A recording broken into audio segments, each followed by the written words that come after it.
Bismillahirrahmanirrahim. Assalamualaikum sahabat-sahabat perguruan Syekh Muhammad Hatta.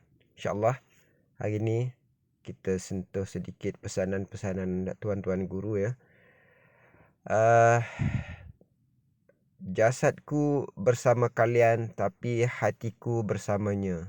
Ini adalah tuan guru Pak Ifwadi ya.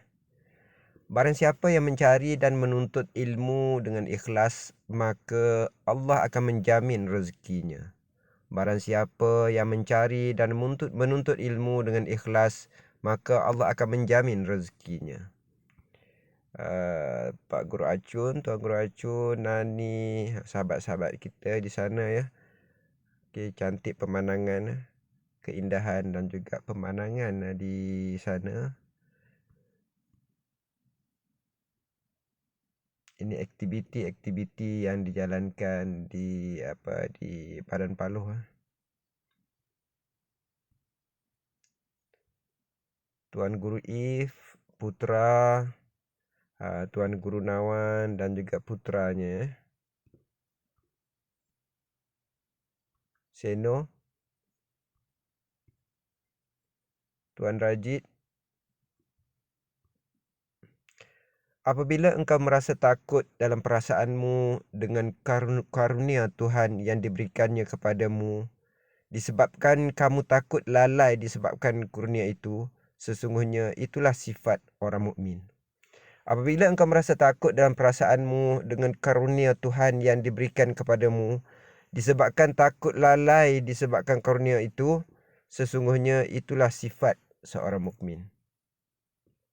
Okey, baca berhati-hati, cuba fahami ya. InsyaAllah.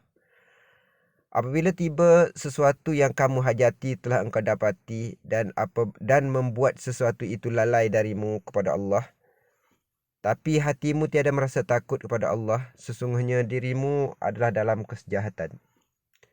Apabila sesuatu yang kamu hajati telah engkau dapati dan membuat sesuatu itu lalai dirimu kepada Allah,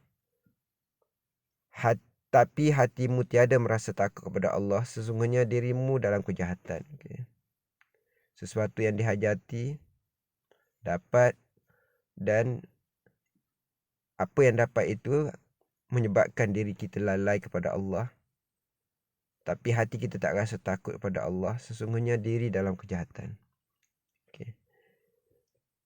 Tidaklah ku lakukan pekerjaan taat itu kalau terlintas di hatiku menuntut sesuatu atau memandang hukumnya bagiku, melainkan perintah yang datang di lubuk hatiku.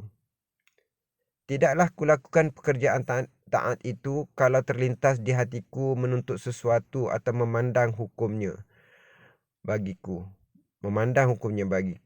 melainkan perintah yang datang di lubuk hatiku. Lakukan sesuatu melalui perintah yang datang dari lubuk hati, bukan kerana menuntut sesuatu ataupun kerana memandang pada hukumnya. InsyaAllah.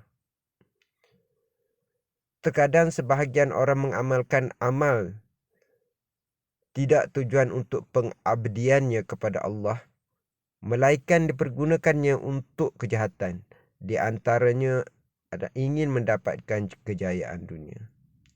Terkadang sebahagian orang mengamalkan amal tidak tujuan untuk pengabdiannya kepada Allah, melainkan dipergunakannya untuk kejahatan.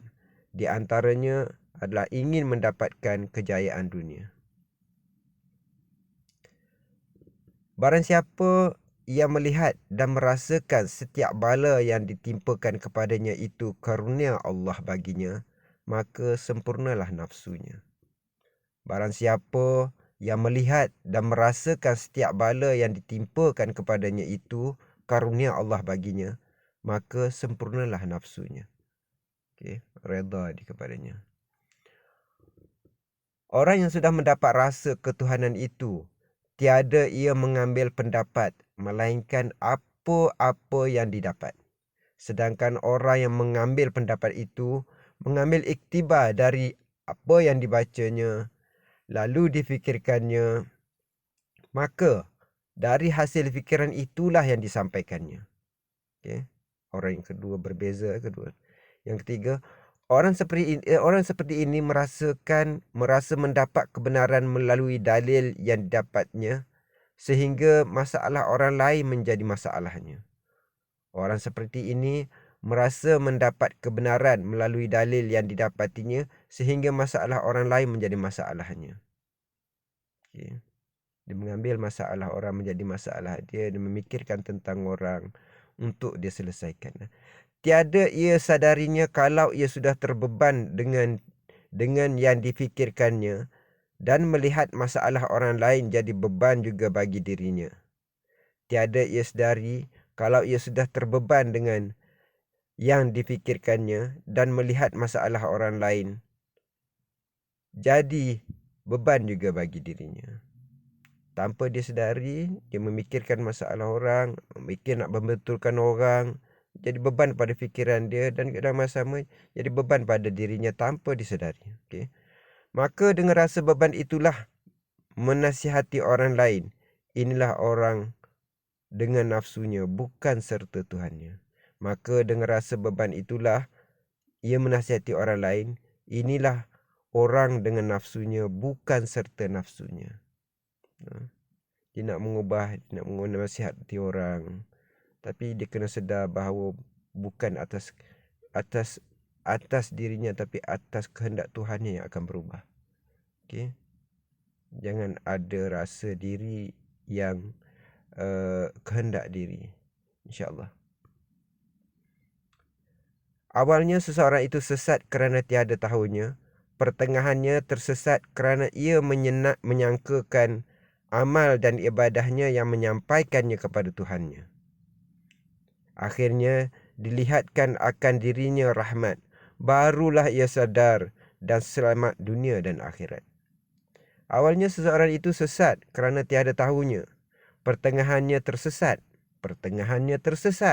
kerana ia menyangkakan amal dan ibadah yang menyampaikannya kepada Tuhannya. Dia menyangka amal dan ibadahnya yang menyampaikannya kepada Tuhannya.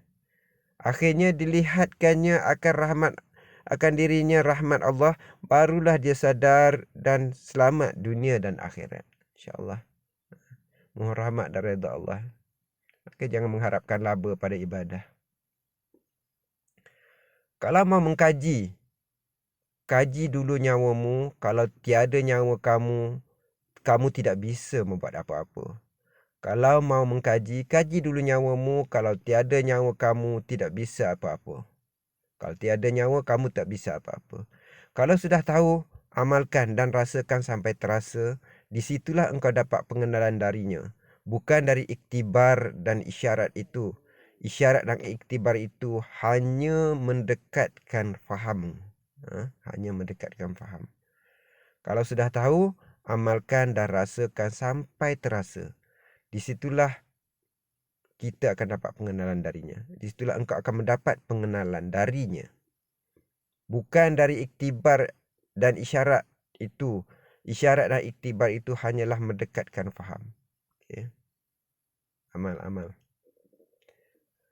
Apabila Allah sudah mempercayaimu, nescaya mutlaklah kepercayaanmu kepadanya, sehingga tiada rasa kepercayaanmu lagi kepada makhluk dan juga terhadap dirimu sendiri. Kerana rasa kepercayaan itu telah menguasai jiwamu, sehingga tiada engkau bisa berpaling dari yang engkau rasakan. Apabila Allah sudah mempercayaimu, nescaya mutlaklah kepercayaanmu kepadanya, sehingga tiada rasa kepercayaanmu lagi kepada makhluk dan juga terhadap dirimu sendiri. Kerana rasa kepercayaan itu telah menguasai jiwamu, sehingga tiada engkau bisa berpaling dari yang engkau rasakan. Bismillah. Ingat Allah, buat. Bismillah. Ingat Allah, buat. Ingat Allah, ingat Allah, ingat Allah. Guru pesan, ingat Allah, ingat Allah. Yang mengingat itulah yang diingat. Yang mengenal itulah yang dikenal. Yang bisa itu Allah. Yang tidak bisa itu kita. Pandanglah dirimu nyata-nyata dari hujung kaki sampai kepala. Rasakanlah dengan rasa dan perasaanmu yang menyebut Allah meliputi seluruh tubuhmu sampai tenggelam engkau dalam sebutannya. Lazimkanlah itu, muridku. Pesan guru. Yang mengingat itulah yang diingat, yang mengenal itulah yang dikenal. Yang bisa itu adalah Allah, yang tidak bisa itu adalah kita. Pandanglah dirimu nyata-nyata dari hujung kaki sampai kepala. Rasakanlah dengan rasa dan perasaanmu yang menyebut Allah meliputi seluruh tubuhmu sampai engkau tenggelam dalam sebutannya. Lazimkanlah itu, muridku. Tuan Guru Acun, Ucu. Okay, insyaAllah. Mudah-mudahan itu saja hari ini. Dah 10 minit, 11 minit.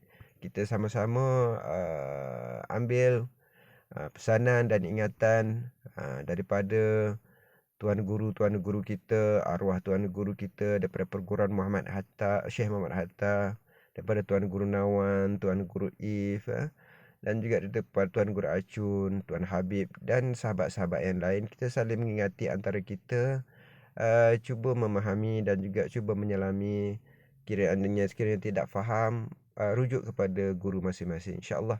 Bismillahirrahmanirrahim. Subhanakallahumma wa bihamdika asyhadu an la ilaha illa anta astaghfiruka wa atubu ilaik. Wal 'asr innal insana lafi khusr illa allazina amanu wa 'amilus solihat wa tawassaw bil haqq wa tawassaw bis sabr. Assalamualaikum.